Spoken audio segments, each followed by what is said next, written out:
Om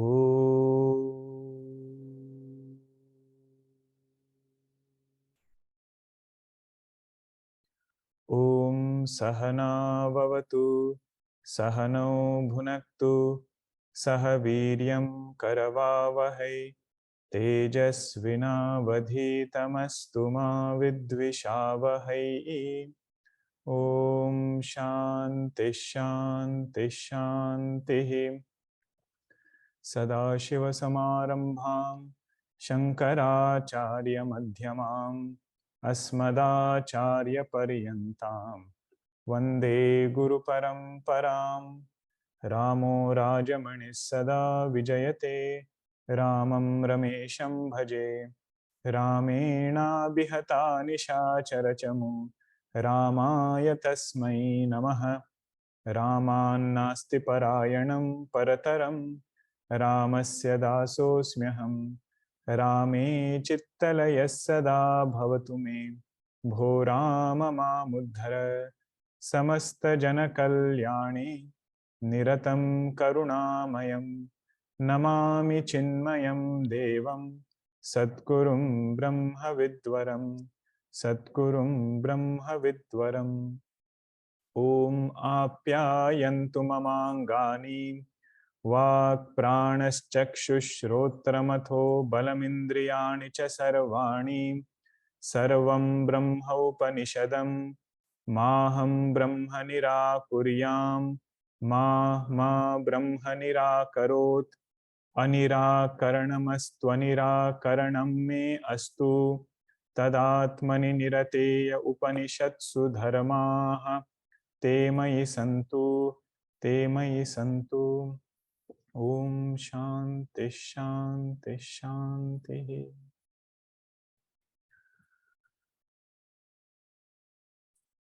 All of you can see well on that screen. The first time when I saw it, the thought that came to my mind was, this is the Bheda between Jiva and Ishwara. What Ishwara can do, Jiva cannot do. Upadhi wise, there is difference. Electricity is the same. Both places the same thing goes. But what Jiva can do, or what Ishwara can do, that Jiva cannot do. Online people won't know what we are talking about.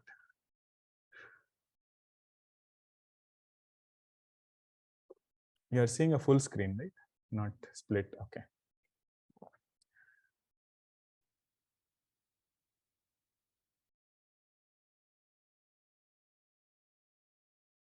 So we had seen the portion where Bhagavan is talking about how karmas by themselves cannot give results. I will not summarize this right now because Bhagavan himself will do it in Bhashya. But we can pay attention to one point here. Whenever we have to give an example of some point that we want to prove, that example cannot be the same point that we want to prove. For example, if you have to say that wherever you see smoke, there is fire. If that is something we have to prove, then the question becomes, where have you seen this correlation? That wherever there is smoke, there has been fire. Now you want to prove it, let us say, on a mountain. Mountain is there and you are only seeing smoke. With your physical eyes, we cannot see fire. We say, I want to prove that through logic, through anumana. So then to give example, I cannot take the same mountain to give example. I have to take example from some other place. Either in a kitchen I can take that wherever there is smoke, there has to be a fire. Or you take in a yajnashala, some other place than a mountain. If you have to say that Jagrat Jagat Mithya, if this is our pratigna, this is the statement that you want to prove. Now you say, where is the example for this? We cannot take example in Jagrat Jagat itself. Because that is what we want to prove as Mithya. Example also cannot be from that same place. So that is why we take the example of dream state. Whatever is applicable in dream, things are drushya. Therefore, In Jagrat also things are Drushya. That is why it is Mithya. The main point here is, whatever we want to prove, that place of taking an example cannot be the same place. It has to be something different location. Now you see, over here we started with Drushta Phala and Adrushta Phala karma. Right? What is Drushta Phala? Actions whose results are seen by the doer. Those kinds of actions whose results are known and seen by the doer. What is Adrushta Phala? Actions are done, but the results are not seen right away. And when the results come, it is difficult to correlate which action led to that particular result. That is called as Adrushta Phala karma. Now, what we are really concerned with in life is Adrushta Phala karma. That so many results keep coming, whether those results have some karma phala data or not. Right? Those results which we are unable to correlate, which action we had done because of which this sukham has come, which action did we do because of which some dukkham has come. If it has come, has it come randomly, or is there some sentient entity sending this karma phala? This is actually our object of inquiry, Adrushta Phala karma. But if we have to analyze it, find example for it, just like in the case of smoke and fire, we cannot take example in Adrushta Phala karma only. That is why Bhagavan took Drushta Phala karma, and there he gave different options, and finally took us to Sevyadhina karma. He said, in Sevyadhina karma, we are doing seva, but result of that seva depends upon Sevya. When seva is completed, that leaves an impression on Sevya. Sevya means the altar towards whom we are offering seva. And that Sevya decides what result this Sevaka should get. So Bhagavan is answering in a very long way, but what he wants to say is, just like this is true for Drushta Phala karma, Kalantara Phala karma, Sevyadhina karma, in the same way, Adrushta Phala karma also works in that way. But only thing is, we are unable to correlate. We are unable to conclusively come to this understanding that our own karmas have come as karma phala, or there is some karma phala data who is giving these karma phalas.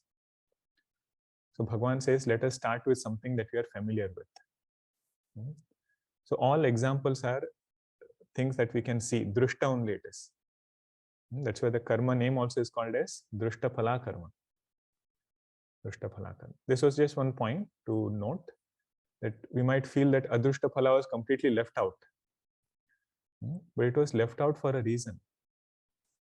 If you have to prove something in Adrushta Phala, we don't have this ability to track karmas, nor can we directly come to this conclusion that there has to be some karma phala data. Okay. So this was an answer to that Purva Paksha who said, Swarga Kamo Yajeta. If you just take Vedas as Pramanam, Vedas themselves don't say that there is Ishwara who is karma phala data. This was Purva Paksha standpoint. Bhagavan said all this logic to say that if there is karma phala, there has to be some karma phala data, separate from this karta. So karta, if he was deciding, then it would be like this yagadi, it would be like this krishyadi karma, farming, etc., where a lot of the results depends upon the karta himself. Now this Purva Paksha asked Bhagavan, he said, if you are saying Ishwara or Bhagavan is different from karta, then you will always end up with this Swami Sevaka Sambandha. Means Bhagavan will become karma phala data, Jiva will become karta. And this relationship, there is no absolute end where we can say somebody is the supreme most karma phala data, above them there is nobody. Because in the world we see, this relation always happens. No matter how high we go, there will be somebody who is above us. So Bhagavan says here, or the Purva Pakshi says, even above Bhagavan, there will be another Bhagavan. Even above that, there will be another. So you'll always end up with this duality. To answer that, Bhagavan explained what is Vedanta Pratipadya Ishwara. What is the nature of God according to Vedanta, where there is no real difference. There is no absolute difference, because Bhagavan is of the nature of Shuddha Chaitanya. Sacha Atma Bhutah. He alone is seated in all our hearts, the witness of thoughts. Sakshi alone is called as Bhagavan. Through Maya, he becomes Antaryami. Through Maya, he can become Karma Phala Data outside also. That same Chaitanya can do both these roles. So therefore, we are not into we don't get caught in his trap of regression. That if you have one Sevaka, another Swami, there has to be another Swami of that first Swami. So like that, we don't end up into that fallacy, because Bhagavan is Atma Swarupa only. Atma Swarupa of the same Karta. This is Vedanta Pratipadya Ishwara. Every word is a meditator, a meditation pointer. Sarva Kriya Phala Pratyaya Sakshi. My Bhagavan, whom I worship as Bhagavan Rama, Bhagavan Krishna, Bhagavan Shiva, his nature is of this kind. That he is the witness of thoughts. That is his essential nature. Nitya Vijnana Swabhavaha Samsara Dharmahi Asamskrushtaha. Not affected by any of Samsara Dharma. That is Bhagavan's nature. With Upadhi, what does he do? Satya Kama Satya Sankalpa. One whose resolves are true in all ways. If Bhagavan has Sankalpa for Srishti, there is no way Srishti cannot happen. And the beauty of Bhagavan's Sankalpa is, only through his Sankalpa he can create things.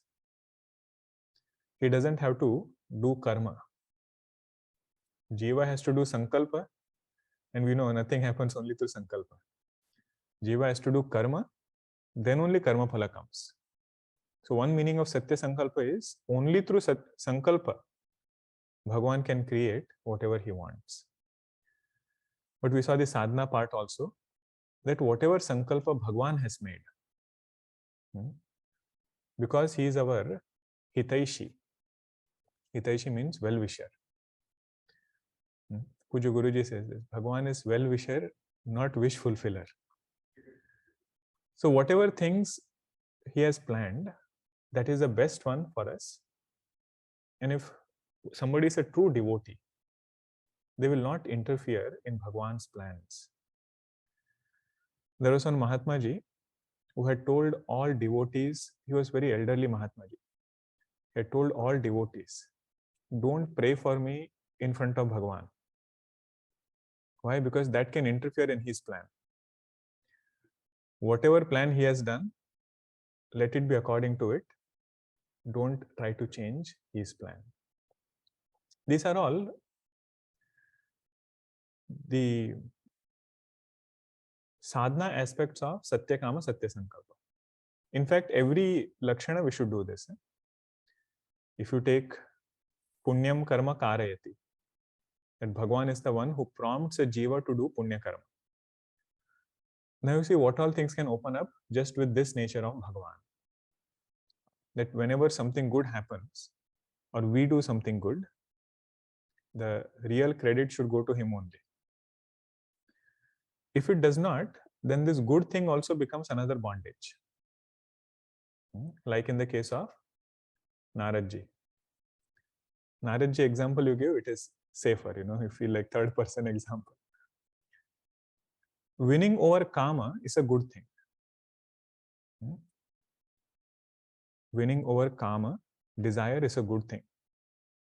But if we get abhimana of that victory, that I won over Kama, then that is something that Bhagavan does not like.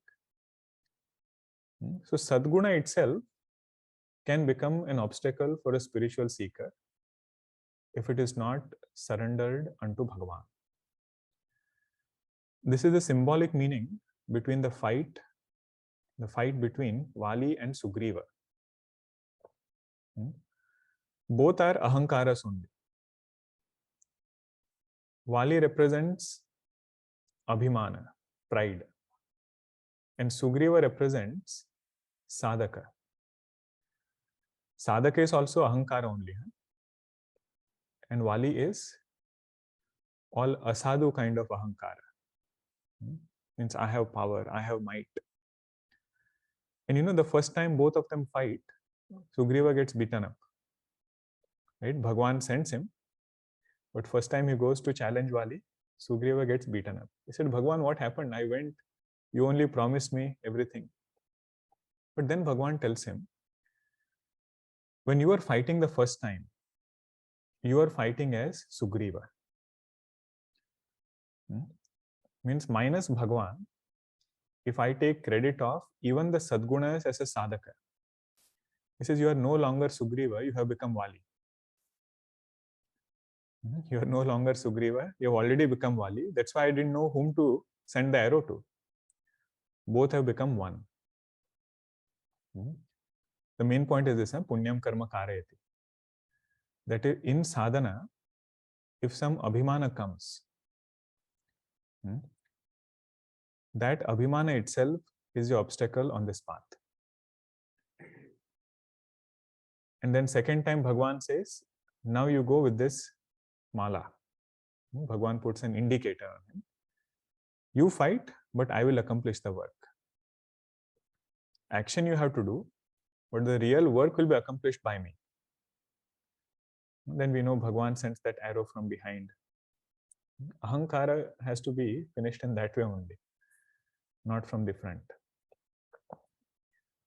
Okay, so these are all different indicators of Bhagavan. Punyam karma karayati, anashtananyo abhichakashiti, and everything else. This we had seen last time. I'm just recapping few things.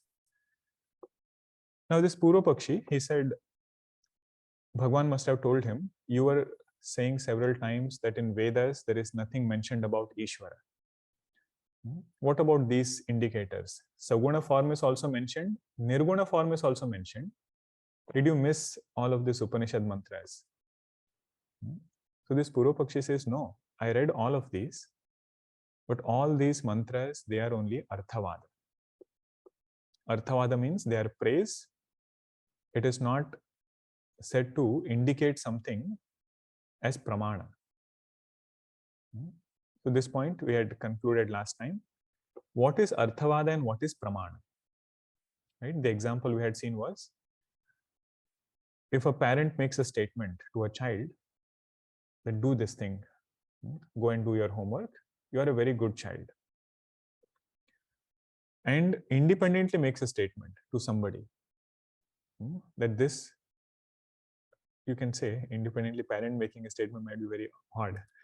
Teacher makes a statement that this student is the best student. Now, if he makes it as part of another statement and makes it independently, that independent statement becomes pramana. That statement which is part of something else, that is only Arthavada. That is only praise. It has some other purpose. Okay. So Bhagavan is telling, Nacha Arthavadaha Shakyante Kalpaitum. You cannot take these statements of Ishwara, statements about Ishwara as Arthavada.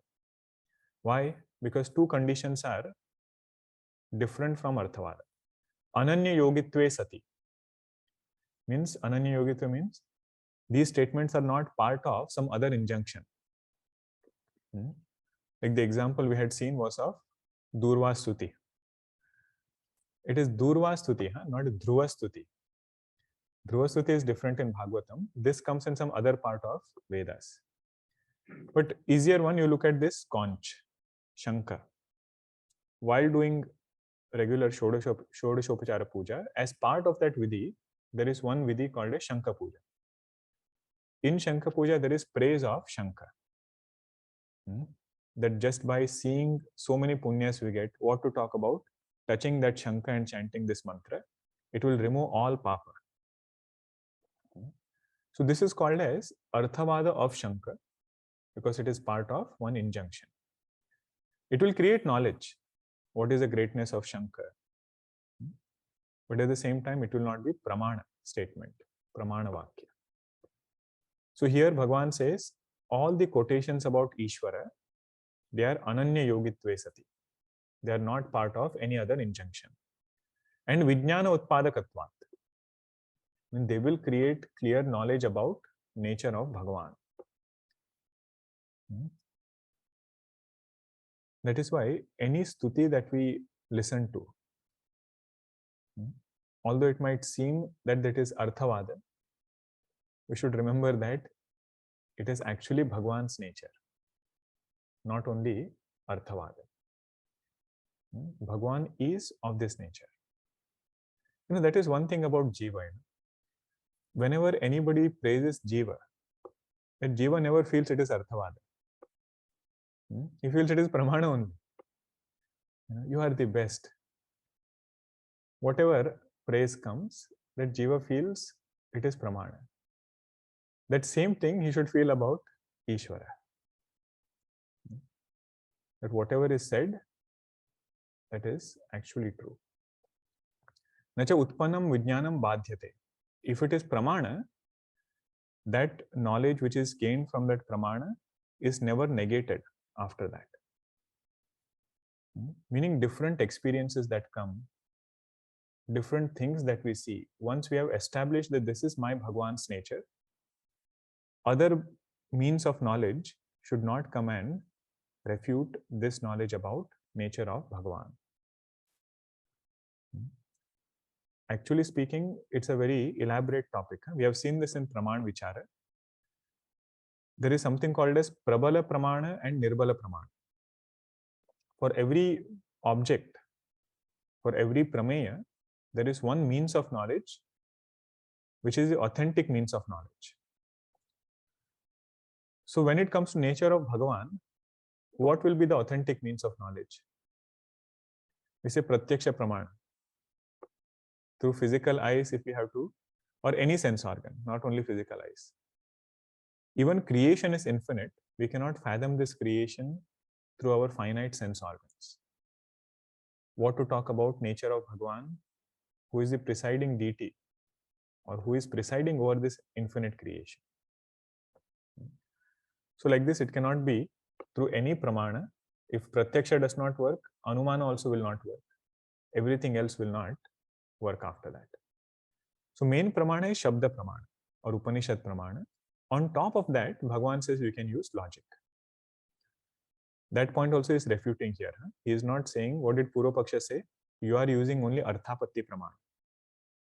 This is how he started, right? He says you are only using logic. I am using Veda Pramana, and Veda say Swarga Kamo Yajeta. But over here, Bhagavan Shankaracharya is saying, even I am using Upanishads only. We are also using Upanishad or Veda Pramana.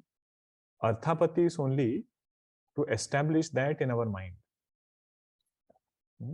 Logic is used so that our mind can easily accept that particular Upanishad declaration. Now he says, Apratishedhacha. Apratishedhat means Ishwara is not there. Like this, there is no pratisheda which is done in any part of Vedas. Bhagavan is not there. Ishwara is not there. This kind of pratisheda is not done in Vedas. This question, these are all thoughts that can come to a sadhaka. And you hear this also.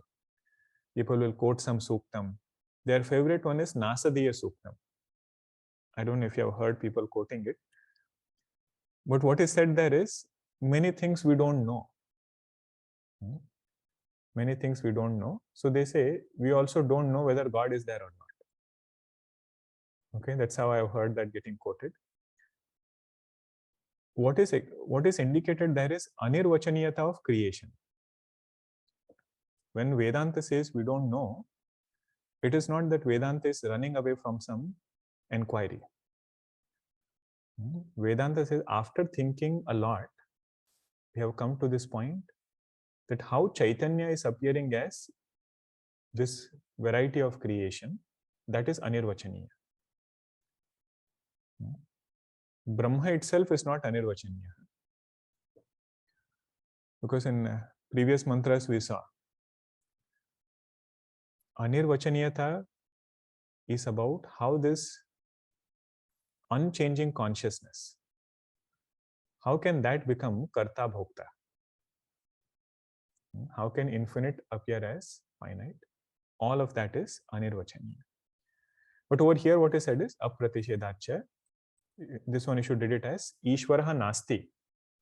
Bhagwan is not there. Iti nishedaha na asti. Bhagwan is not there like this. Nisheda is not there in Vedas, anywhere in Vedas. So this is Bhagwan Shankaracharya making declaration. We can safely take whatever Bhagwan is saying. Apratishedachya. Now you think the Purva Pakshi will let Bhagwan go just like this? He says, I also know that. What does he know? That in entire Vedas, there is no Nisheda of Bhagwan. Entire Vedas, there is no statement which says Bhagwan is not there. But he says, this is so because you only have to negate something if it is there in the first place, or if there is a possibility for negation. If something is not there at all, then why do you have to negate it? Right? Like if you say in rainy season, right, we say be careful while walking outside, there is some water. Now if it did not rain, nothing is there, and you have somebody come here and make announcement, while going outside, please be careful while you walk outside. They say only if you have a possibility of something, you have to negate it. If that possibility itself is not there, where is the question of negation? So Ishwaraha nasti, that negation will come only if Ishwara was there in the first place. You see what kind of Purva Pakshas they bring. Something which could be prevalent in somebody. He gives another example to show this point. What is the point? That negation is needed only there where there is a possibility of that thing being there. So in olden days, the kings used to go hunting. It was one of their duty that wild animals would come towards the city where people lived. So it was a duty of the king to go and drive away those wild animals into the forest back. At the same time, they could not hunt out of ragadvesha. Because he likes a deer, he could not go and kill that deer. So because this possibility was there, that if a king is going hunting, there is a possibility that he is going to do that because of ragadvesha, likes and dislikes. There is an injunction which says, na himsyat. Na himsyat means don't kill out of ragadvesha. Don't kill an animal out of ragadvesha. Now this injunction is valid only when he is going hunting. When he is in his puja room, or when he is in his palace doing his other duties. Now this injunction is not needed. Na himsyat. So you say in palace, na himsyat injunction is not said anywhere. So that Purva Pakshi would say it is not said because there is no possibility of himsa there. In that way, this Purva Pakshi is saying, in entire Vedas, Ishwaraha nasti, this statement is not said because there is no possibility in the first place of Bhagwan being there. Something which is not there, you don't have to refute it. Okay, you see what Bhagwan is saying here. Prapti abhavad iti chet. Prapti abhavad iti chet. na uktatvat na himsyat itivat prapti abhavat pratishedho na arabhyate iti chet na Ishwara Sadbhave न्यायस्य उक्तत्वात् अथवा अप्रतिषेधात् इति कर्मणः फलदाने ईश्वर कालादीनां न प्रतिषेधोस्ति प्राप्ति अभावात् इति चेत् प्राप्ति अभावात् means ईश्वर प्राप्ति अभावात् or there is abhava of the need for that injunction itself. This is na uktatvat. Bhagavan only says no. We have already discussed how Ishvara is Siddha even in Vedas. Then he feels you didn't get my question. Purvapakshi, he clarifies further. Na himsyat itivat prapti abhavat pratishedha na arabhyate iti. Just like in that hunting example, na himsyat is only needed whenever there is a chance for himsa. When there is no chance of himsa, there is no need for injunction also. Na himsyat. If you say like this, then what happens? He says na. Ishwara sadbhave nyayasya uktatvat. For the presence of Ishvara, we have already indicated all the logic which is needed. Kalantara phala karma, that is our main thing to think about. Athava apratishedhat iti karmanaha phaladane Ishvara kaladinam na pratishedah asti. Or another meaning of that word apratisheda is when it comes to results, the role of Bhagavan and time, place, everything else, that is not refuted. Everything matters when it comes to some karma phala in this material world. Okay. This is just what we saw earlier. Now, as I mentioned, Bhagavan himself will do summary now. What all things he has mentioned, that is his style. He will start with a point, he will explain all the points and then summarize all the points. So again, he said, the first question Purvapakshi raised was, Vedas say that for karma phala you don't need another karma phala data. Just like in Swarga Kamo Yajeta. The karma itself will give result. Why do you need another karma phala data? So Bhagavan as though ignored his question conveniently and went on to describe different types of karma. Drushta phala karma, adrushta phala karma, and within drushta phala, anantara phala, kalantara phala, within kalantara phala, atmadhina and sevyadhina. All this he described, but he says the main point was to show that results of actions need time to ripen.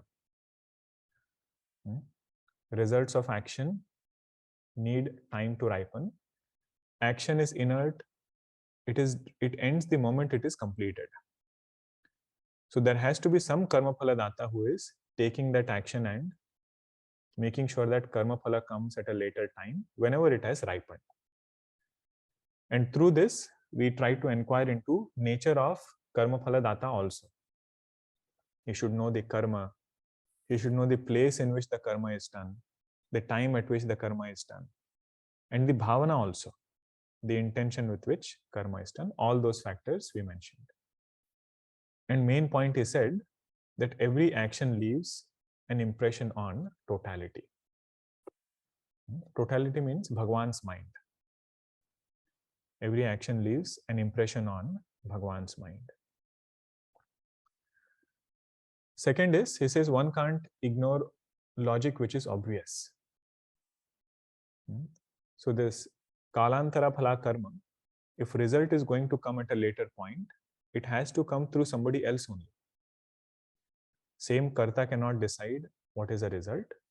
This kind of logic, no matter where you go, result or nature of karma will be the same. He says if you change desha or kala, Swabhava of a thing does not change. Nature of a thing does not change. Fire will be hot no matter where you go. He says karma phalas will function in same way no matter what we do. Therefore, we need karma phala data. And third part, he again emphasizes this point that every action is leaving an impression on Bhagavan's mind, and he will give results just like this savior. He will give results based on the karma, the place, the time, intention, the bhavana, and also the time taken for that result to ripen. Okay. And these are all the pointers which will help in karma yoga. That when you say do your best and leave the rest, right? After doing the best, knowing that Bhagavan is doing his part, he has known the factors or the conditions in which the karma was done, and to give results back is his role. We'll not read this bhashya because it is just a summary. I myself will go through the words and let you know. Nacha nimittantara nirapeksham kevalena kartra eva prayuktam phaladam drushtam. If you say there is no nimittantara, some other karma phaladata, we have never seen like this, that action is done, result is coming later, but it has not come through somebody else. Kartra eva prayuktam. The karta himself decides. This has never happened. That is why one cannot say that. Why karta cannot be the phaladata? We saw 2 points earlier. Himself is alpajna. And what was the second point? Anishta phala will never come. Means he will always want good things. He will never seek something which is not what he wants. Nacha vinashti api yagaha kalantare phaladaha bhavati. That yagadi karma, which is ended in time, that alone is going to give results at a later time. So that is only possible only if there is karma phala data. Means he is saying your interpretation of swarga kamo yajeta is flawed. You are doing yajna here and your result is coming in swarga. So who is the one who is making sure that when jiva drops this physical body, that same jiva goes to swarga?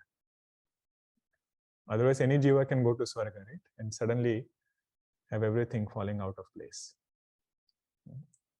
Next one is very nice. He says, Sevya buddhivat sevakena.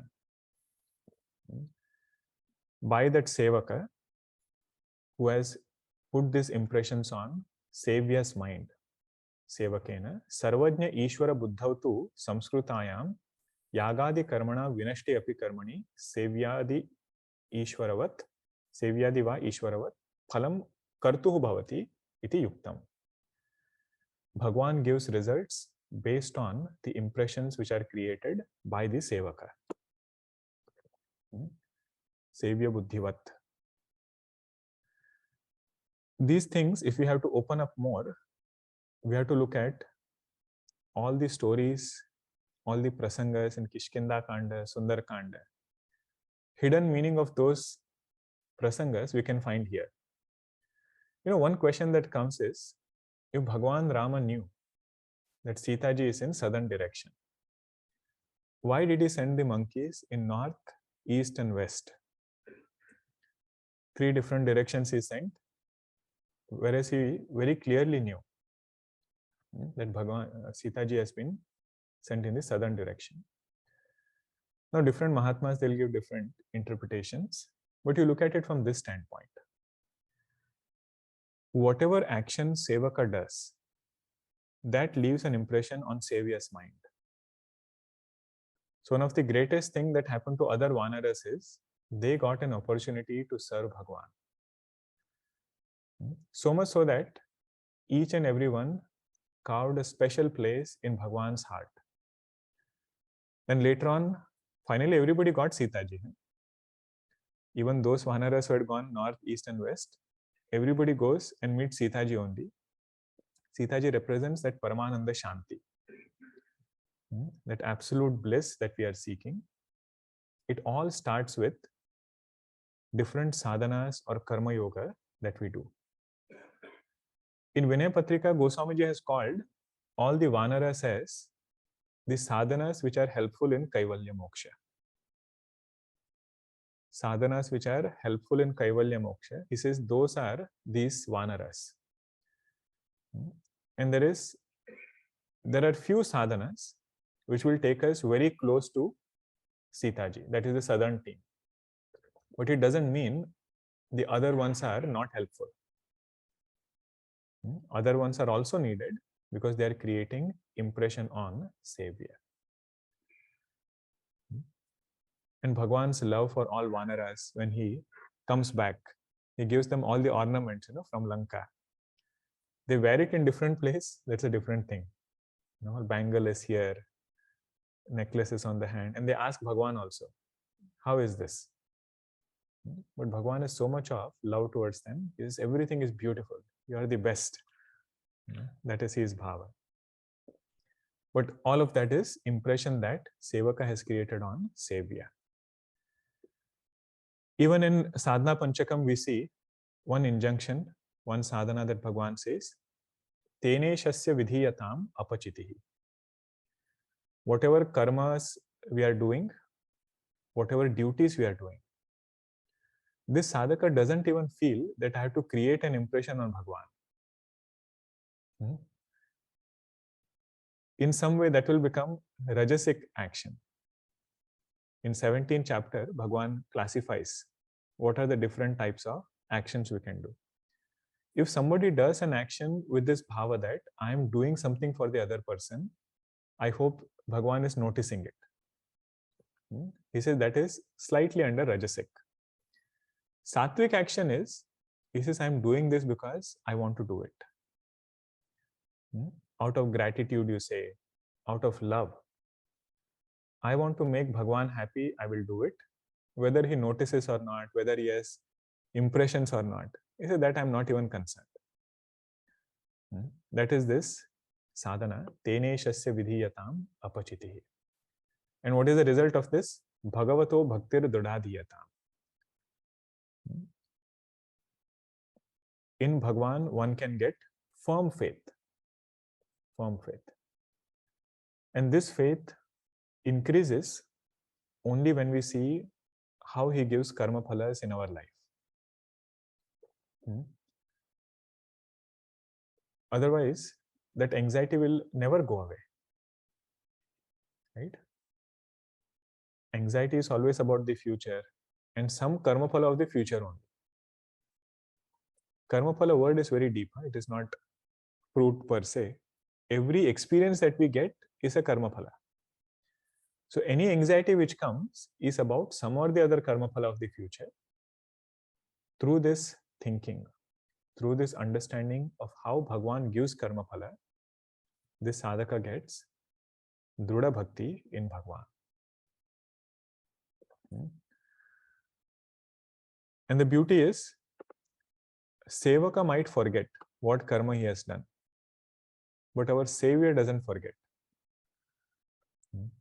There are so many actions that we do and we forget, but Bhagwan keeps track of everything. More of this we will see in Lakshman Gita. Those topics will come back again, so I'm not repeating those points over here. That way we have something different to reflect upon. Next chaupai that we are going to see is Kahuna ko sukha dukha karadata nijakruta karma bhoga sava bhrata.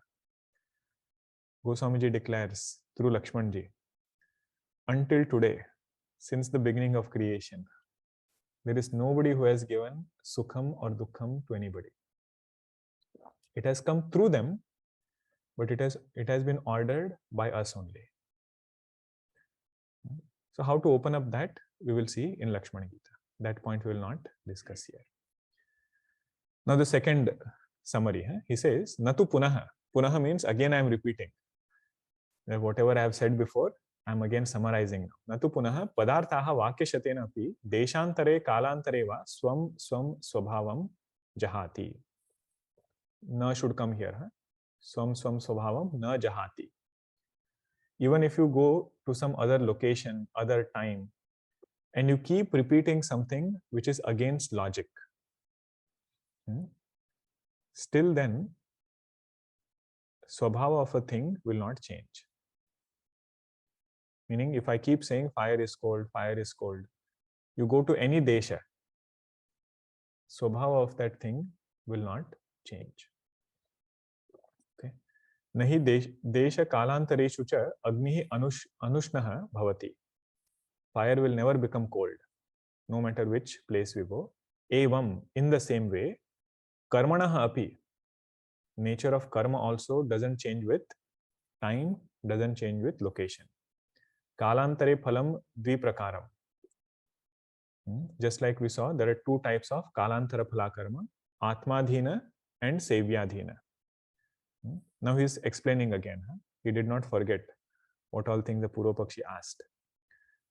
द्विप्रकारम एव उपलभ्यते बीज क्षेत्र संस्कार परिरक्षा विज्ञानवत कर्तृ अपेक्ष फलम कृष्यादि. Atmadhina karma which is there, farming, what does it depend upon? He says it first depends upon seeds. Bhagavan knew a lot, about farming also. He says the farmer can decide which seed he has to pick. The quality of the seed he can pick. Kshetra, what is the nature of his land? Which seed will grow well in which land, when to switch the seed. Everything he can decide. Samskara, what has been the previous crop which is there. Pariraksha, how to protect it. All this will contribute towards the result which is going to come. Right? The final crop is depending upon all these things. Vijnanavat kartru apeksha phalam krushyadi. Just like farming, etc., depends upon all these factors. But there is another type of karma called as sevyadhina karma. This is that depends upon sevya buddhi samskara apeksha phalam cha sevadi. That depends upon this sevya. Whatever samskaras that this sevaka has created on that sevya, according to that, he gives results. So he says this is the second part. Straightforward, right? Whatever you have seen before, only he's recapping. We don't need to go more into detail. Third part, he says, Bhagwan is the real master. Yaga dehe karmanaha tatha avijnanavat kartru apeksha phalatva anupapattau kalantara phalatvat karma desha kala nimitta vipaka vibhagajnya buddhi samskara apeksham phalam bhavitum arhati. Just like in yagadi karma, Bhagwan is deciding results of actions. He says he decides results of actions in our life based on all these factors. So in and through this Bhashya, Bhagwan is giving so much of details about Bhagwan's nature. He says the first thing he decides, karma phala is based on karma. Karma, desha, kala. Just take these three together. Which action was done in which place at what time? This part we had seen earlier. Even we feel the effect of time on our actions. Right? You do japa in the morning, do it in the afternoon, do it in the evening. The sense of purity we feel at all three times is very different. Because kala has prabhava on karma phala. You do it sitting on a couch, do it sitting in a nice clean place, and do it standing. All three will have different results. Sometimes people have this question, right? Can we meditate lying down? Can you meditate lying down? That is the thing. Whenever there are rules, generally we don't like it. More the rules, more we get turned off towards that practice. So if there is somebody who can say that, you can do meditation in whatever posture you want. This is the best meditation for me. I can lie down and meditate. He says, no, every desha, kala has prabhava on that karma. In our transaction only, our posture reflects our mind, what we call as body language, right? If you have to lift a bucket also, we get into a particular posture. right? So every karma has an effect on the physical body. So appropriate physical postures will also result in better results. Next one is nimitta. Nimitta means intention. Nimitta means intention, the bhavana with which this person is doing karma. Now, important thing here is it is not telling which karma. Meaning what? In all karmas, this sadhaka is having sadbhavana. There is no karma where he says, it is okay if I don't have good intentions over here. We will see this in Bhajagovindam session. Bhagavan says one should do satsang. Right? Literal meaning of satsang is you go to a place, be with a group of people, or listen to some talk, discourse, and again you are back to whatever you are doing. That kind of satsang is called as ekangi satsang. Ekangi means only one part or one limb of satsang. There is something called as sarvangi satsang. Sarvangi satsang means every aspect of our life becomes sat. Vichara becomes sat, it is called as sat vichara. Bhavana becomes sat, it is called as sat bhavana. Our interaction with people, that becomes sat, so those people will be called as sat janaha. Ta becomes ja, jashtva sandhi. It becomes sat janaha. No, shutva sandhi. Shutva sandhi. No, just only. Ta becomes the and the becomes ja. First jashtva, then shutva. Sat janaha.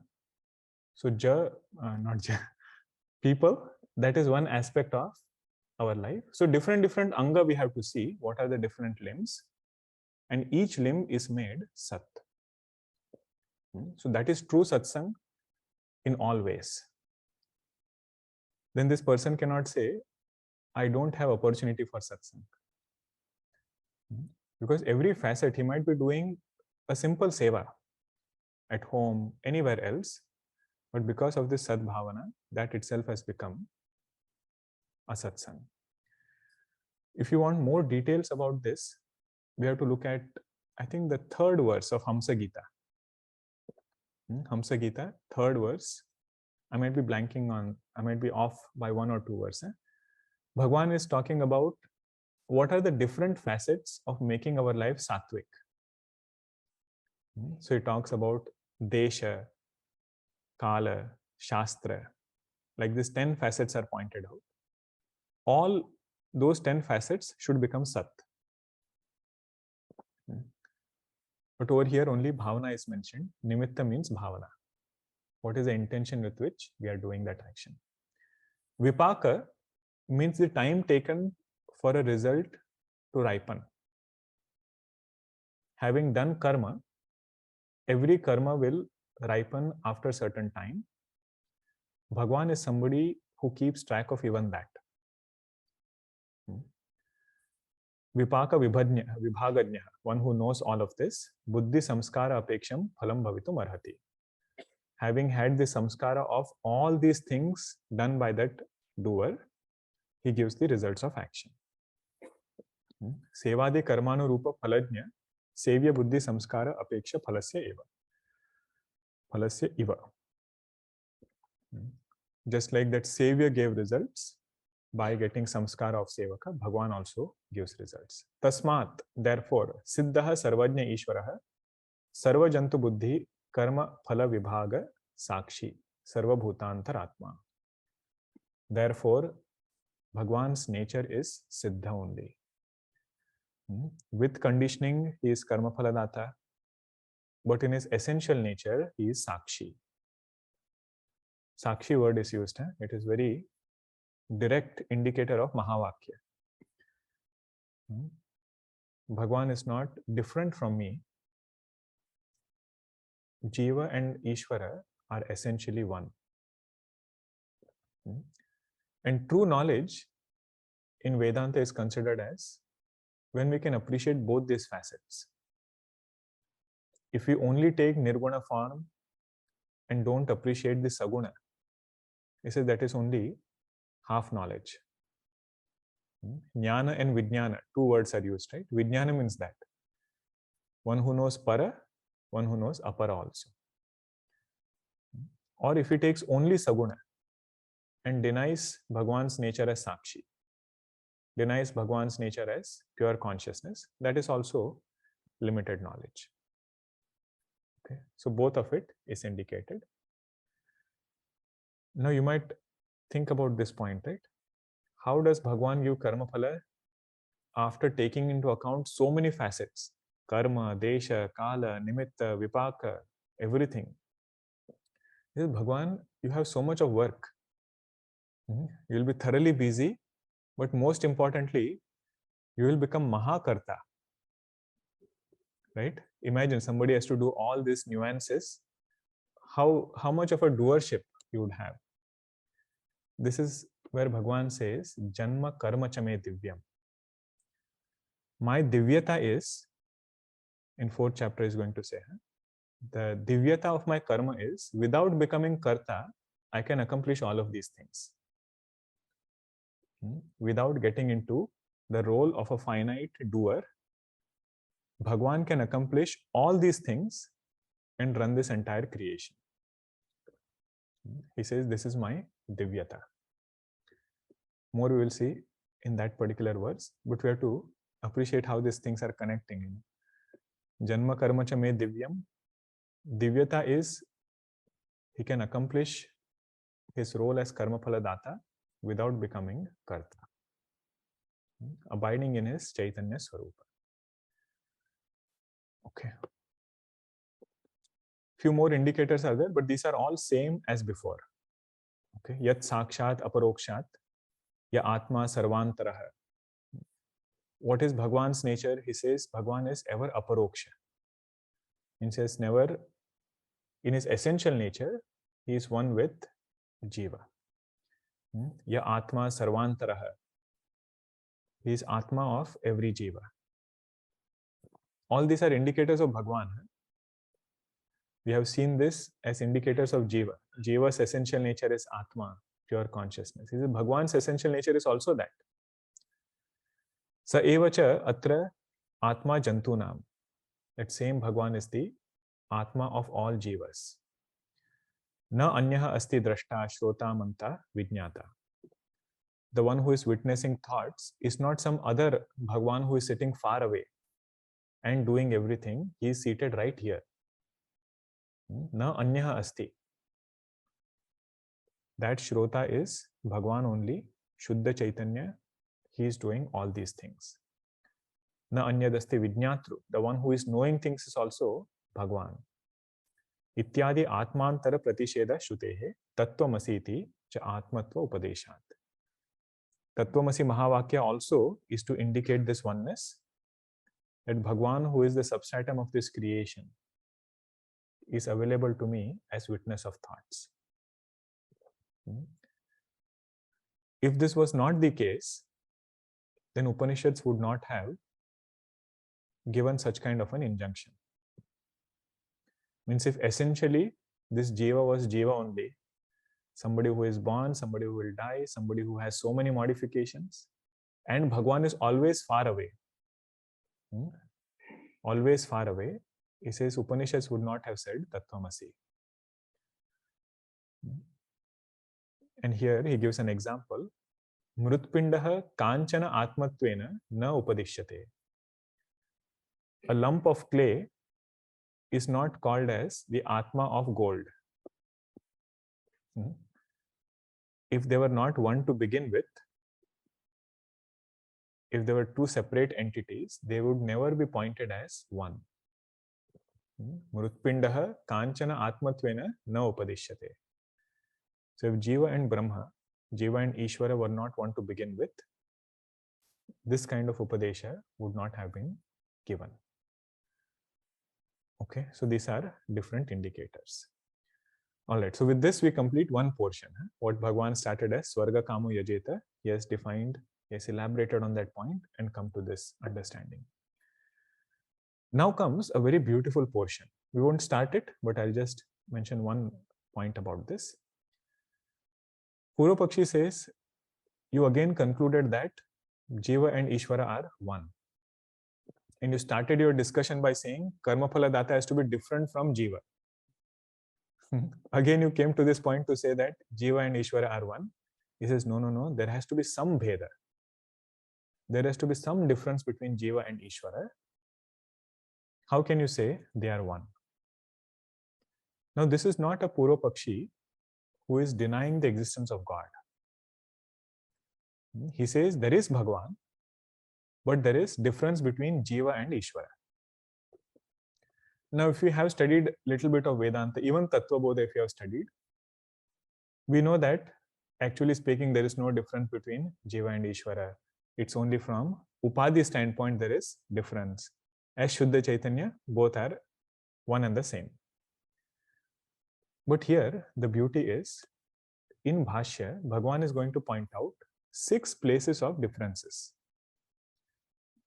Okay, first he is going to say, Purvapakshi is asking that, in knowledge there is difference between Jiva and Ishvara.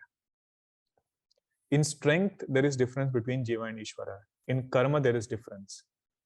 Ishvara is upasya, worshipped. Jiva is worshipper. Ishvara is ever pure, Shuddha. And Jiva has so much of Ashuddhi. And when it comes to liberation, Ishvara is Nitya Mukta, whereas Jiva is Baddha. So these differences also we have heard. But what is more important is the adjectives Bhagavan uses for Ishvara. When he is going to say that when it comes to knowledge, Ishvara's knowledge is of this kind. And Jiva's knowledge is contrary to it. But when he defines what is Ishvara's knowledge like, that is when we get a lot of insights into nature of Bhagavan. That part we have to pay attention. The adjectives Bhagavan is using for Ishvara and examples that he is giving in each of these cases. Okay. Otherwise, this Bhashya looks like, or the point of discussion is something we already know. The difference is there is only with Upadhi, consciousness level, both are one. But at each point of difference, there are beautiful perspectives given towards nature of Ishvara. That we will see in the next session. I wanted to reach this point so that we start afresh next time. Om Purnamadah Purnamidam Purnat Purnamudachyate Purnasya Purnamadaya Purnameva Vashishyate. Om Shanti Shanti Shanti. Harihi Om Shri Gurubhyo Namaha. Harihi Om. Is Arthavada just the nature of Ishvara, but not Ishvara himself? No, Arthavada means praise. Arthavada has nothing to do with Arthavada. That word by itself doesn't have anything to do with nature of Ishvara. If we think whatever is said in Upanishads as nature of Ishvara, that is only praise, then it is called as Arthavada. That is what is said. All right. Hari Om. Hari Om.